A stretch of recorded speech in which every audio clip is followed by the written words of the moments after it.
You're listening to Burnt, and this is episode 10. Hey, I'm Lauren. Hi, I'm Michelle, and some days we're burnt out. And some days we're burning it down. This is Burnt, a podcast where you're not going to find us reading off of a script. These are real, unfiltered, raw conversations between two moms, two women, and all of our friends. We got a lot of friends, and we are all fired up and ready to make some change.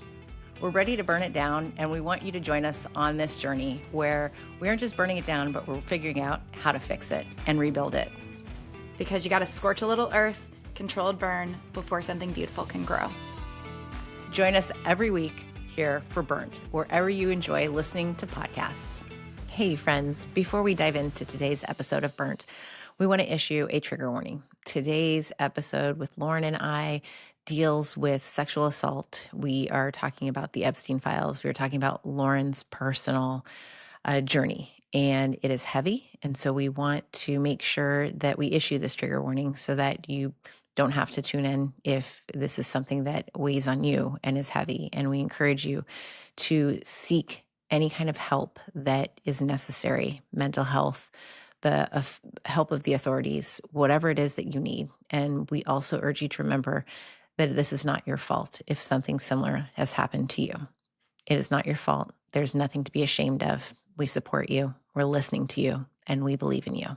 Hey, friend. Hi, how are you? Oh, I'm here. I am We are here, and I'm smiling because I'm looking at your smiling face. It's that there's that phrase in Norway. I think it's Norway, or maybe it's Sweden. You can tell me. And it's how are you doing? And the response is upright and not crying. I think it's Norway. Yes, that would be where I am today. Yes. Same. It was a rough, I'm coming off of like a rough few days.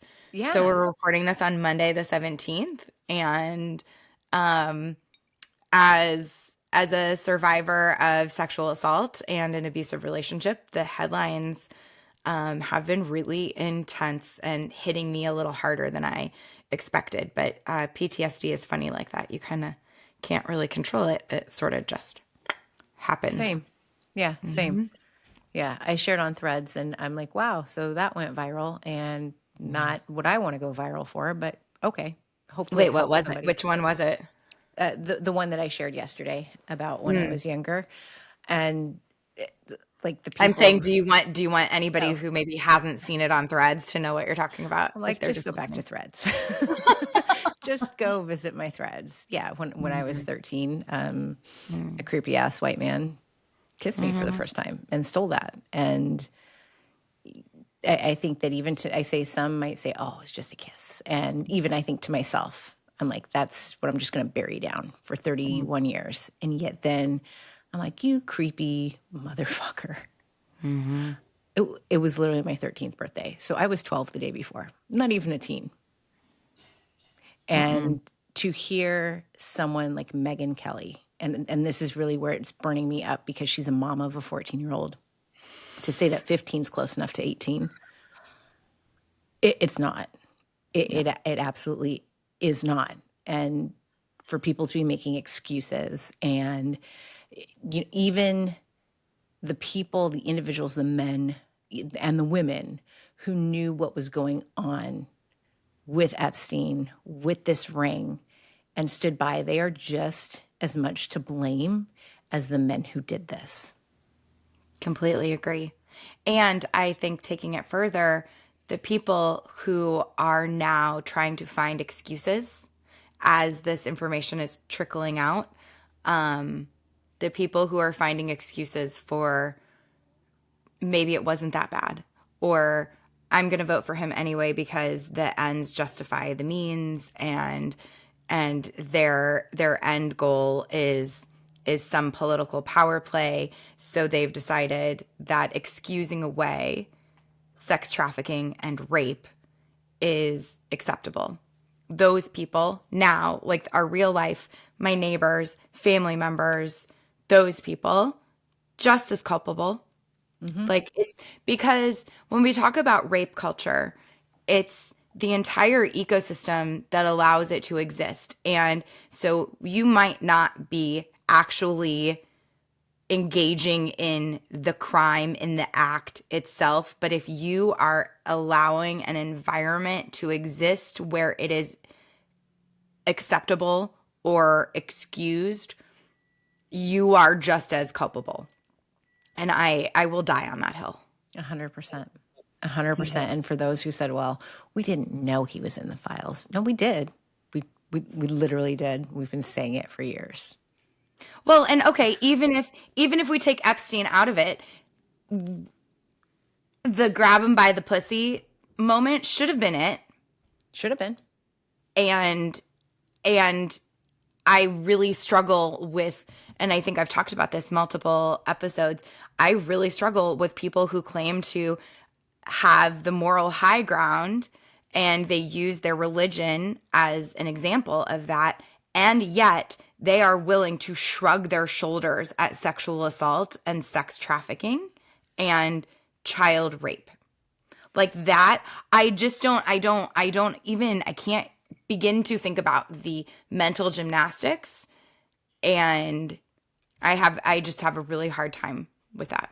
I don't know how you justify it to yourself. How can you say that I am a good Christian? Oh, because you go to church every Sunday, when you're okay with all of this. To me, you lack morals. You are empty. There is something that is totally missing if you're okay with this. And going to church every week does not excuse it. It doesn't make up for it. Saying your prayers does not make up for it. There's a difference to me. If you are a really shitty human being, but you pray every night, it's not the same. No. And just because you have accepted Jesus Christ as your Lord and Savior, and like that's your vibe, and you then go on, like none of this is an excuse. It's just, I have so many thoughts. And this is why I had a very short stint in the evangelical church, and why I don't go to church. I don't trust churches because the vast majority of people in those environments shrug their shoulders at rape, shrug their shoulders at homelessness or people who are going hungry. And there's a quote, and without fact checking it, because again, this is unscripted, we are all off the cuff. But I believe there's a quote by the Dalai Lama who said, and I know that Dalai Lama is controversial in his own way, but there's a quote where he says, "I love your Christ, don't really care for your Christians." Mm-hmm. And that is like, I am on board with the message of Jesus. That message is socialism, actually, if you want to get down to it. And now who knew that this was going to go religious so fast? Well, because they've made religion such a big part of this administration and Christianity. We have a vice president who's crap talking his wife to the American people because she didn't convert to Catholicism and she's not a Christian. Oh, shucks, he wishes that she was. Like, you married her and she wasn't. Mm-hmm. Where are your expectations, buddy? But even he is a convert. And I have a whole other thoughts on people who convert later in life. And like, there's just, I don't want to overgeneralize because I'll get myself in trouble. But like, based on the experiences I've had, the people who convert later in life, you're like, what's going on here? It's like the whole, I accept Jesus. He's my savior. As though it's a hall pass to do unspeakable things. Yeah. And it washes away whatever you've already done. Mm-hmm. I think what's interesting, and as a survivor, have taken a lot of steps to make sure that I'm not consuming the volume of information that's coming out. And and I don't know if we want to talk about like survivor strategies at some point, but I've just taken some precautions, but I'm still getting some of the information because of the way that I've gone about it. I've basically enlisted a couple of people to look through the things and like give me the ones, like if I looked at like the entire deluge of emails, it would send me into just like full physical body shakes. So I'm kind of like getting bits and pieces. But even just from those bits and pieces, the fact that Bannon's name is showing up, Steve Bannon, and how connected he was to Trump and the messaging of 2016 and that whole first era of Trump, and that allegedly Trump maybe had Thanksgiving with Epstein during his first presidency, the first year, and just how interwoven. It's not just a sex trafficking ring. Mm-mm. It is Oh, it's about, so much bigger. yeah. It is Yeah. about power. It is about religion. Yeah. It is not just US. It is multiple countries. It is a multi-tentacled monster that I think is going to collapse a lot of the underpinning of what we all have come to know and how we function.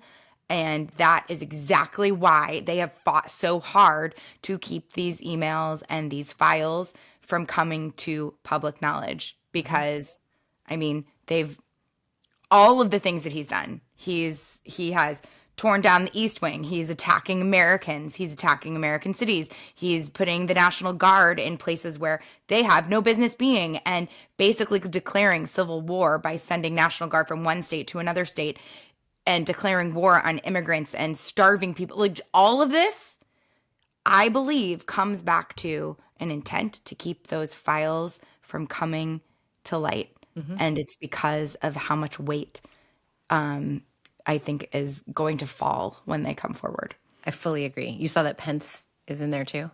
The day Oh, before it was announced that Pence would be the vice presidential pick, there's an email that says, oh, Pence is a good one.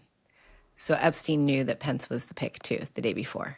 I didn't know that one. I didn't see that one. Yeah. Yeah. And I believe that I think probably some of the richest, most powerful people are included in these files. And the power that will be brought down. And this is where my question is then what happens when we know? What happens when statute of limitations is up? So maybe we won't see a single conviction. I don't know. But what happens when we do know all of these names? Do we go on some massive boycott? Do all of these CEOs then get laid off with huge packages? Because you know that they won't just be like, oh, you're bad, you're fired. It'll be, oh, you know what? Too bad that got leaked. Here's $100 million. Go quietly. Mm-hmm. Because that's the way our country works. What happens then? I personally would love every single person that's in these files to go to the Epstein Island and you just live happily ever after together there. We're not going to send you food. We're not going to send you girls. We're not going to do shit. It's going to be a Lord of the Flies type of bullshit island that you all can commiserate with each other on. That's it. You're all a bunch of sick weirdos who have some mind power, weird nonsense in your head. You should all go be together. You should be together on the island. You should sit there and you get nothing. It sounds like a reasonable situation. It's almost like we're at the part in the Barbie movie when all of the Kens are fighting and the Barbies are just like, should we take our country back now? Or Yeah, is we the should just response, kick all "Cleveland, what these. did they take?" And let's not call them Kens because these are not Kens. Okay. Oh no. These are, but let's kick all of these little people because it's women too. Y'all just get on out. Go. It's so, I think that we crave accountability in a society where we are used to not having accountability for perpetrators. And I have talked about my sexual assault when I was in high school rather openly on my Instagram page and a little more recently on Threads. And I've been talking about it since Me Too on Facebook, and I haven't been hiding from it. But there's one piece that I really only talked about in the immediate aftermath of it when I was still really processing, and I was posting about it in my close friend's story on Instagram. Back in 2019, I went to a doctor, an OBGYN. He was a new OBGYN to me because our insurance changed and my husband and I were trying to have a third baby. And so I went to this new doctor and I was sexually assaulted in the appointment. And I immediately, like my body just immediately went into this like full shaking. And I called my therapist from the parking lot and I was like, I know I have this history. Is it possible that I have just like made this whole thing up in my head? And like what happened in this appointment wasn't actually sexual assault, but it just like triggered some like visceral reaction in me. Is that possible here? And she was like, no, what you just described is 100% not acceptable. And I went through like a whole process where I talked to multiple OBGYNs, told them what happened. And they were like, this is sexual assault. This is malpractice. This is not okay. You need to report him. So I ended up reporting him and went through the whole filing a police report process. And I will never forget the day that the detectives told me that the state's attorney had decided not to take the case. They said, we believe you and we're making a note and we're keeping this on file indefinitely in case somebody else comes forward and there's a pattern. But we're also going to, like, one of the detectives was a man and he goes, I have a daughter who is just about to start going to these types of appointments. I am making sure she never sees this doctor. Thank you for telling your story. And like, but when they told me some of the things that he said and some of the just straight denials, like it would be one thing if he said all of these things he did were medically necessary as part of the appointment. But when he started saying, no, he never did that. No, he never did that either. I like physically pushed myself away from this conference table we were at and just like had this. So that doctor is still out there. He has the last time I checked, I haven't checked in a while because I wasn't expecting to randomly bring it up here. He has like a 4.5-star rating on Google. I reported him all the way to the medical licensing board and tried to get at least a punishment and accountability, like some sort of something on his record. Nobody did a damn thing. And he's still practicing. Like, DM me if you are having issues with an OBGYN in Lombard, Illinois. Like and so, yeah. So like, we're just used to nothing happens. You can do all of the right things and nothing happens. And it makes me, there's a big part of me that I'm like, I want to say these names out loud and put them on blast. And I would love to go on the Google reviews and be like, hey, I heard this mofo assaulted my friend. So beware, women, moms, don't go. I thought about it. And then I feel like, oh, then we have to be in fear that they're going to be like, that's slander. You shouldn't be saying bad things about us, even though we're really bad scum of the earth people. Yeah, that's exactly it. I almost did. I thought about it for a long time and I ended up making peace with not ever saying his name because he knows who I am. Like, I filed a police report against him. He was investigated and the state's attorney ultimately said it's a he said, she said. And there was an intern in the room. And she was in the corner by my head and could not see anything that was happening on the other side. And so that gave him cover. And she was like so that was like his additional person in the room. But like he turned the lights down so that it was like dim, weird, dark lighting. in a room without windows. And friends, that's not normal in these Not appointments normal. unless you're getting an ultrasound. Yeah. Yep. And I was not getting an ultrasound. And I'm not going to go into like the full scope of what happened, but it was like each part of the exam, air quotes, he pushed the envelope a little further. So that my first thought was like, huh, that's not right. That's kind of weird. That's not weird. That's not right. That's not right. And then like that's really not right. And then you just kind of like, I think because I have this history of sexual assault from when I was a teenager. I was raped as a teenager and physically abused.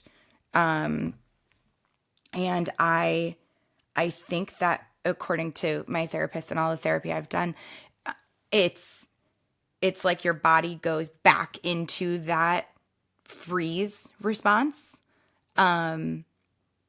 because your brain kind of shuts down and goes into like fight, flight, freeze, or fawn. And so my two that I go to are either freeze or fawn, depending on the situation. So fawn is where you try to convince the person to be your friend and then they won't hurt you. And freeze is it's already like you are already too far gone. Like there is no talking this person out of it. So your entire body freezes because maybe it'll be less traumatic if you can kind of disappear. Yeah. And that's just how my brain operates. We might need to put a trigger warning on this episode. I've already been thinking about it. Yeah. I'll record one to insert later. Yeah. Yeah. So yeah, I think like I have a long list of Me Too's, as most women do. I was raped when I was 17, and then I was in an abusive relationship with my boyfriend, a different person. It's probably a lot too much to share now, but I was dating somebody, and then after the rape happened, I got back together with an ex-boyfriend because I was looking for like stability, safety, and it ended up physically abusive and more assault. And I almost died. I tried to take my life, and it was really awful. And it took me a long time to kind of come to terms with it. I'm still not sure I'm all the way to terms. It's a practice, not a destination. But then this doctor in 2019, after I was a mother of two and trying to have a third, and in the middle there, I will say this. Will I say this person's name? Major League Baseball player. He played for the Cubs. He is infamous. There was a corked bat situation. And I was a waitress at a bar across the street from Wrigley Field. And he was one of my customers after the Cubs clinched the division one night. And he literally grabbed me between the legs, grabbed me by the, I slapped his hand away, and he did it again. And I said, "Don't touch me." And then I left and I told my manager I would not be serving him anymore and that this is what just happened and he needed to be out of the bar. Like under any other circumstances, somebody like that would be kicked out. And my manager said, "I'm sorry. I can't do anything. He's who he is. He's famous. Sorry." So like the grab him by the pussy tape is personal to me. I had a famous person literally do that to me in 2003. In 2003. And all of this going on right now, I really want accountability. I really want to see that right now. And I feel very scared to have hope for accountability. For obvious reasons. I mean, we haven't seen accountability for anything, and this is so important and hurts so many people. And yet we haven't seen accountability for a single thing. And I think that we all thought maybe with Epstein behind bars, there would be some accountability, but I think that he was offed. I don't. I think he was being held accountable, and yet then he was taken care of. I think that we're seeing with Maxwell, she's supposed to be being held accountable, but she's getting puppies and special meals. That's not accountability either. It's not. And I do believe, I think I've said this in a previous episode, like when there are prisoners who have morals that are higher than like our entire government, who will handle this themselves, I commend them. I do. I do. When in a prison, there are prisoners who go, "You did what to a child?" Yeah. And then you've got the people who are going to church shrugging their shoulders and saying, well, we got a pro-life SCOTUS now, and like now we're making it harder for women to get health care because we think that that means we're saving lives when Women are what then dying, giving birth. I mean, yeah, I have a lot of thoughts on that because there have been some videos lately. But to tie that last section up with a bow, I think for me where I'm sitting and probably where a lot of my PTSD is showing up right now is the knowledge of those 4 people in my life who have never been held accountable for what they did to me. My boyfriend, who was abusive in high school, is currently in prison, but not for what he did to me, for something else. So karma, maybe, sort of. But I think like knowing the just like the different level of power and money and influence, and like no longer Prince Andrew is involved. What we need a new. How are we? I think he's just Andrew Andrew. Mountbatten. Andrew Mountbatten. Monteblanc. What, Yeah, right? Monteblanc, Mount or is that Mountbatten. whatever? Mountbatten Windsor. I'm kind of a royal watcher. I love that shit.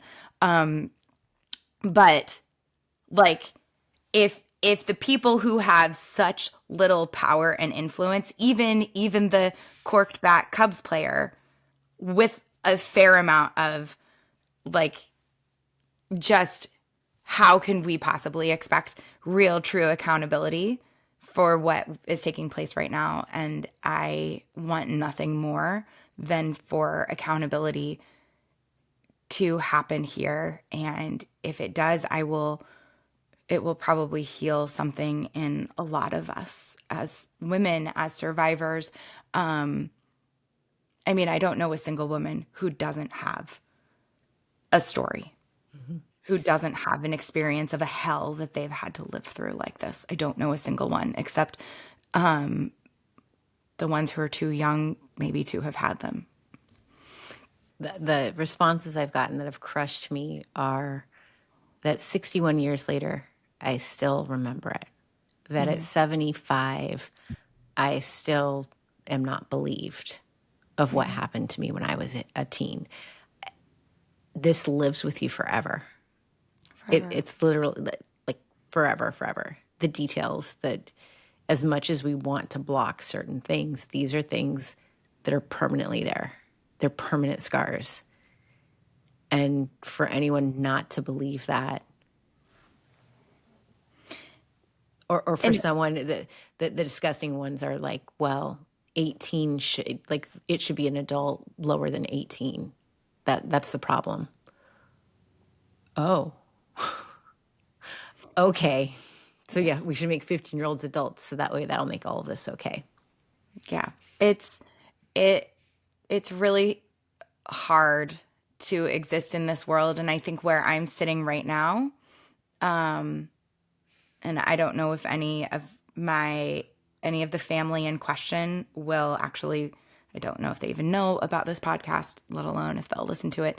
But I am struggling right now knowing that the holidays are coming up and that I am in such a heightened state of hypervigilance with my PTSD at the moment, and that like it makes you want to peel your skin off your body, even all of these years later, like you said, because like you just have this how do I describe it? It's like it gets baked into you. And so you constantly have to try to unbake it and like remove it and like get grounded and be embodied instead of detached from yourself. And it's just this constant thing.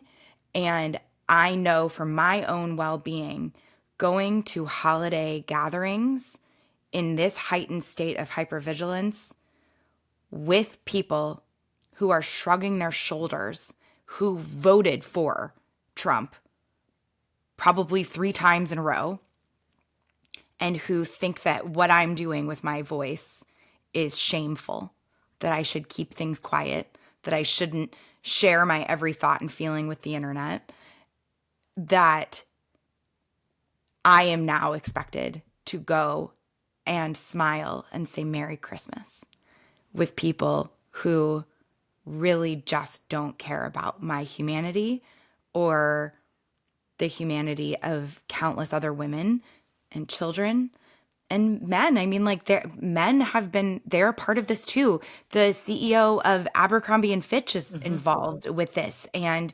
a content creator who I've respected for years, his name is Barrett. He has been posting and putting this on blast for his own experience as an Abercrombie model and the way that it's connected to all of this. And I just think that the courage that so many survivors are embodying right now is incredible. And I'm not sure how to go break bread with people who are disgusted by that courage, who think that it's offensive, when the offensive thing is supporting a sex trafficking ring and voting for a rapist 3 times in a row.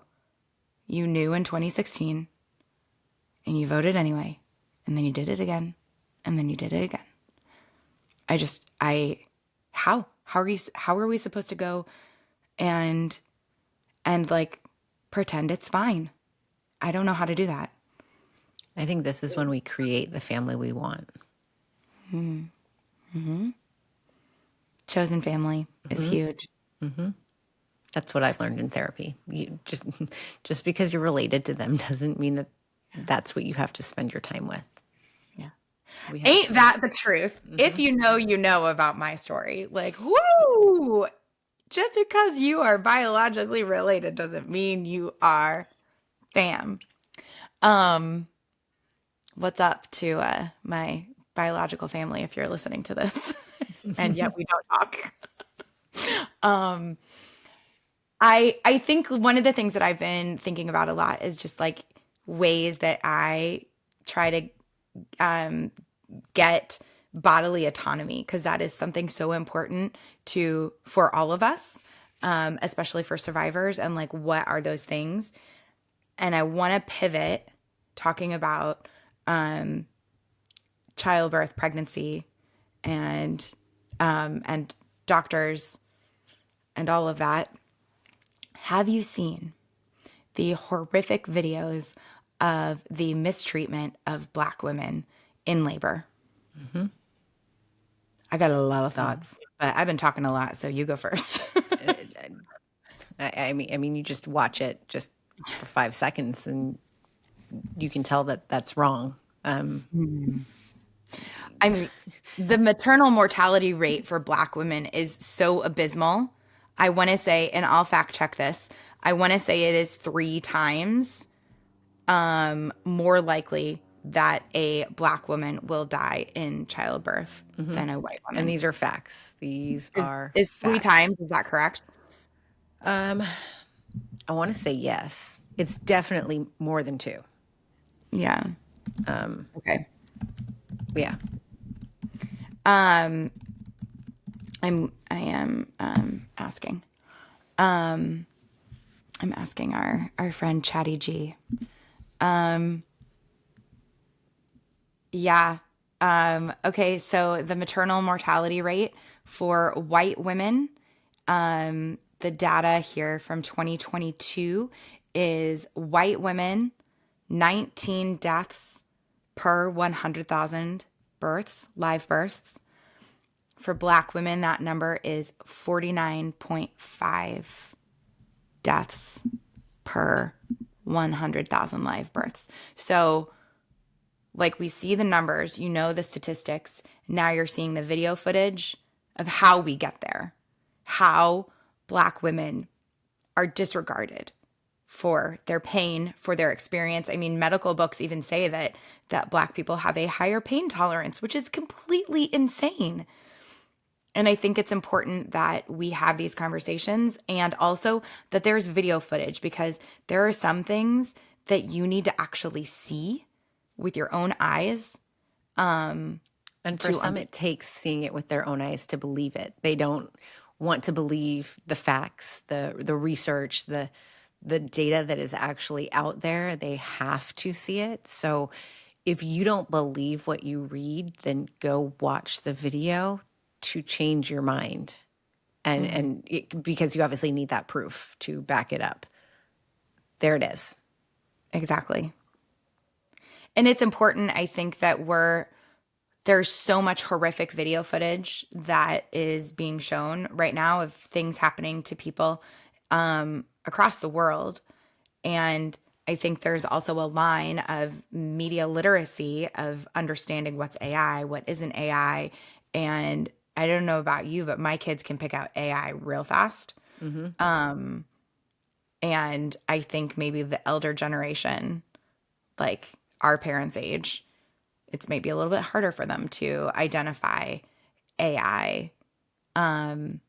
So I think having video footage from primary sources and understanding the impact on real people, I just think that that's so important, because we've got to keep reminding people of our shared humanity.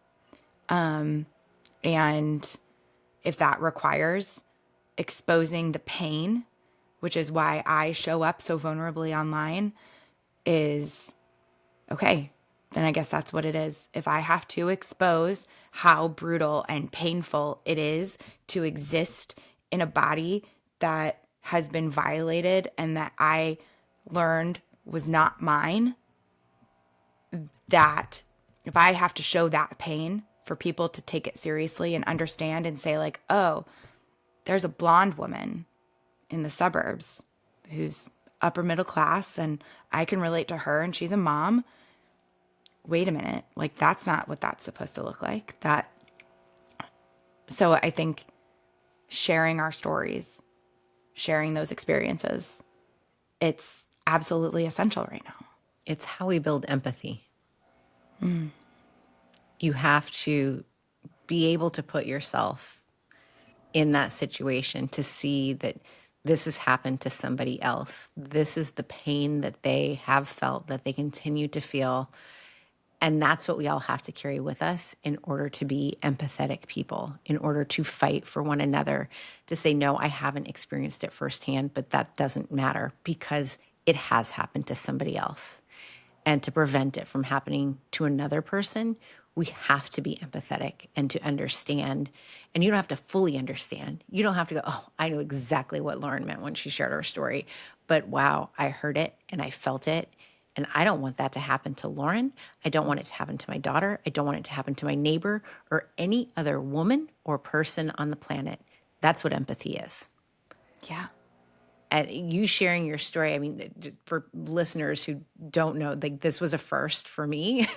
I've known, a good chunk of your story, but what you shared today, that was complete news. And I just sat here in stunned silence and anger. And like, it's a good thing I don't live next door to you because I'd be knocking on someone's door right now. Yeah. It's a thing I don't share.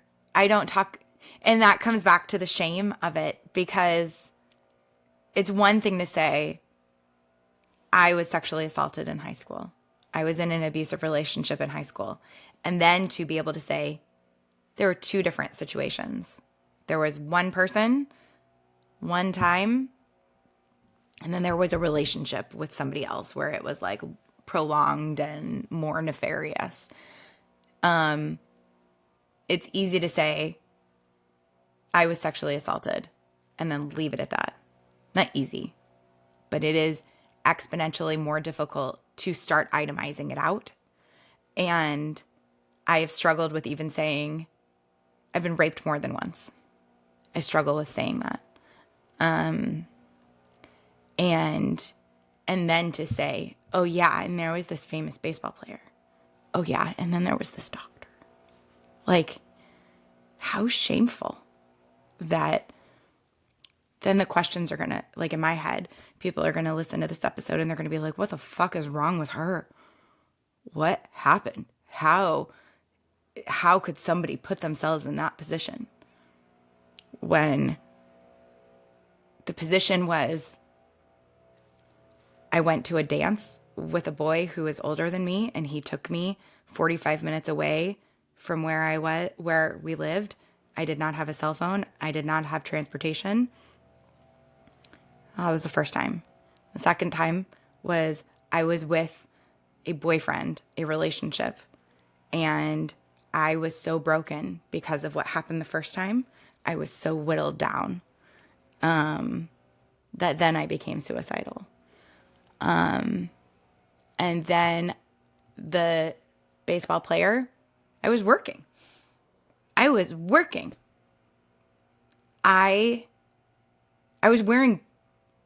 pants or shorts. I think they were pants, actually. Like, I wasn't wearing like a mini skirt. I wasn't wearing like a bra as a top. Like, and then I was trying to have another baby, and I went to a doctor who was available in my insurance.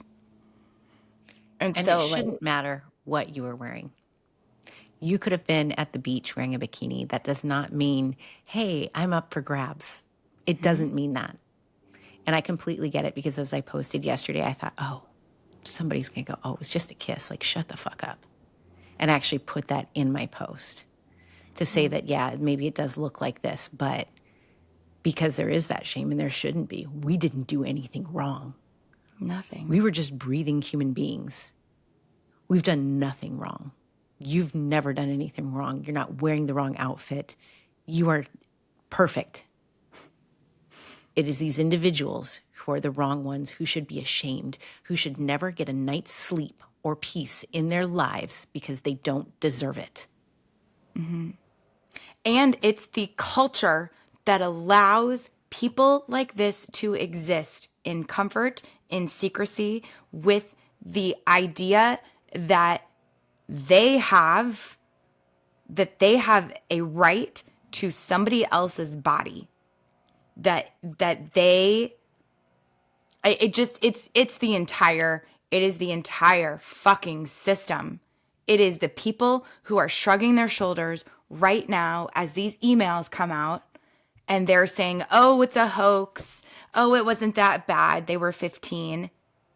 You, if you are saying those things, are part of a system that has allowed things like what you and I are talking about right now, what we have personally experienced. That system allows those things to happen, and happen again and again and again and again and again. And that's why there are so many of us who are starting to share our stories. Like, you shared your story for the first time. Like, it's a big deal, because there's somebody else out there who's probably thinking, well, this exact same thing happened to me, but it was just a kiss. It wasn't that big of a deal. And then they see your post, and then they're like, wait a minute. When I read it coming from somebody else, I understand how bad it is, because we gaslight ourselves into thinking it wasn't that bad. But when you hear somebody else tell a similar experience that you have a connection to, it somehow, I don't know, at least that's my experience. Like when I hear another survivor tell their story, if I heard another person talk about a doctor doing something similar, I'd probably feel like a whole lot less insane. Like I questioned myself and questioned myself. My very first phone call was to my therapist, and I was like, I don't know, maybe you immediately start gaslighting yourself. The only way we can stop this cycle is if we tell our stories, not just for the humanity, but also for each other, so that we can remind each other that, like you said, we did nothing wrong. We did nothing wrong. Whoa, I didn't think we were going to go here today. And now tomorrow we see what a vote does. Yeah. And we'll see how many agree with us. And we will take note. I will take note of who still votes no. Hell yeah. And those are the people that will make your lives so fucking miserable. You will not be voted in again. Your asses will be primaried. I promise you that. Mm-hmm. It'll be really interesting. Especially now that their master has said, go ahead and vote yes. Yeah. I mean, they're games. It's a big game. There's a game going on. These are the puppets. I think it's a game of, okay, we're going to reopen things, and then that way we can say there's an ongoing investigation again, so we're going to shut it down. So go ahead and vote yes. We'll all pretend like, yes, we want justice to be served, and then we're not going to release the files. Yeah. That's truly what I believe is going to happen. It's a game. This is what's going on, and we'll see. We'll see. Well, and I think, too, that there's something to be said for, remember years ago when it was all Pizzagate and there was this sex trafficking ring that is all Democrats, and it's based out of a pizza parlor, and it was this whole Pizzagate was a whole thing, and it was bullshit. There was no weight behind the accusation, but it's close enough to what the reality is. And I don't care, Democrat, Republican, like I don't care if it's Jesus himself on the Epstein Files. Like every single person, the names I've already seen. I've seen like somebody with Harvard. I can't remember exactly, but like we're talking Ivy League, higher education, admin, and high-powered people. I think Deepak Chopra is on the list. It is not just political. Mm-hmm. And I don't give a fuck whose name shows up on that list. I want them held accountable. And I want this to stop. And I hope that this is where we're headed. But I think what we are seeing in some of the cognitive dissonance that's going on is people are like, oh, well, yeah, but Pizzagate was bullshit. So like maybe this is also bullshit. Like it's everything, every accusation is actually a confession that they're making. Mm. Everything, every finger they point at the Democrats, or I mean, even remember when you point a finger, 3 are pointing back at you. Ooh, that's a good line. Don't you remember that from when you were little? And you'd point at somebody and go, well, you got one finger pointed, but 3 are pointing back at you. So I don't know that I knew that one. I did know I am Thumbuddy. Did you have Thumbuddy? Mm-mm. I, the letter M, mm-hmm. Thumbuddy. So if you were having like a low self-esteem day, all you had to do is go, I am Thumbuddy. Any other children of the 80s in the Midwest, please tell me you remember that. But I think, I mean, yeah, every accusation is a confession on mm-hmm. some level. And I hope that what we are seeing is not just the exposure of widespread depravity, but that we're going to be seeing widespread accountability. Mm-hmm. I think that we deserve that as a society, as humans. And the survivors do too. Damn right. That video that they dropped yesterday. was so powerful. I mean, thank you, Megyn Kelly, for making it so clear how disgusting the mindset is of people who are shrugging their shoulders right now.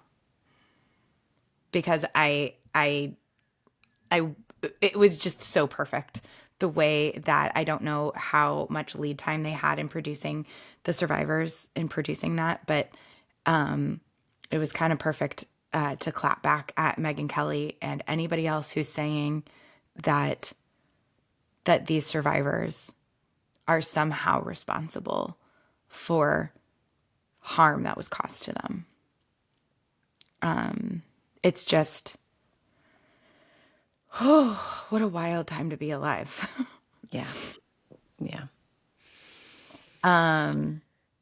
Okay, should we end on like a happy note? Like, what is a Like maybe if you're lucky, we'll go live on Wednesday after the votes are in. yeah?